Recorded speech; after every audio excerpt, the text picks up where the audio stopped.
a lot of my work with Drake has definitely led to a lot of the moments because it's just what we've done is has made such an impact. I just came back from being on tour with him for like a whole month and a half, and we went to some places in the world we've never been before, and to see the impact on the music and the people.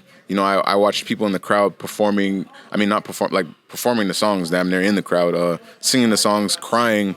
I've seen a lot of things that two kids from Toronto that was making music in a basement and in a basement studio.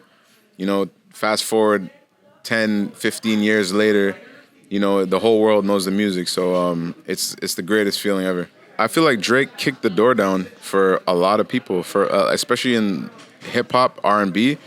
He was the guy. He broke the mold. He kicked the door down for everybody to shine, And now there's so much talent from Toronto. People are seeing the talent that we knew about from years ago, but they had no idea. But he wasn't a selfish artist. He wasn't selfish. He put a light on everybody that came out of the city that was talented. That's the beauty of it too. A lot of people would not do stuff like that. So he's such a generous person to put producers, artists on and show them to the world from the city.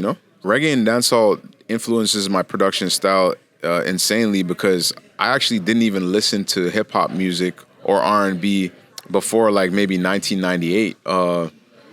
I grew up in Jamaica. I was born in Jamaica. My dad only listened to dancehall, reggae, and roots music. So I would ride around with him in the car listening to that all day, and that was the only thing I knew before I actually ended up falling in love with hip hop and R&B. And I feel like just learning about the cadences with reggae and dancehall influenced my sound on hip hop, R&B, and every genre else that I produce. Like this day and age, like kids have the phones and they have Apple Music and they have Spotify. I didn't have any of that when I grew up. I had my dad's car, and I would have to listen to what my dad was playing.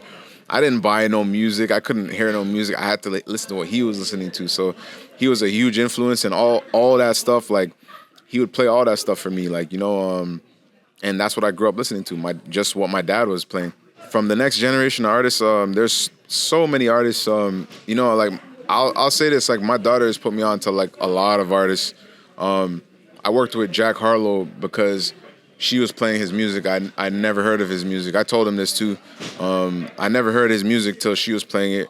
A lot of artists that I've been figuring out about lately is through her and through like the young kids in my family that are keeping me up to date. I'm a little bit older now, so it's like it's hard to keep up to speed. So I'm listening to what the kids like, and whatever the kids like has been pretty much where I've been, the direction where I've been going. So it's like my little A&R next to me. So yeah.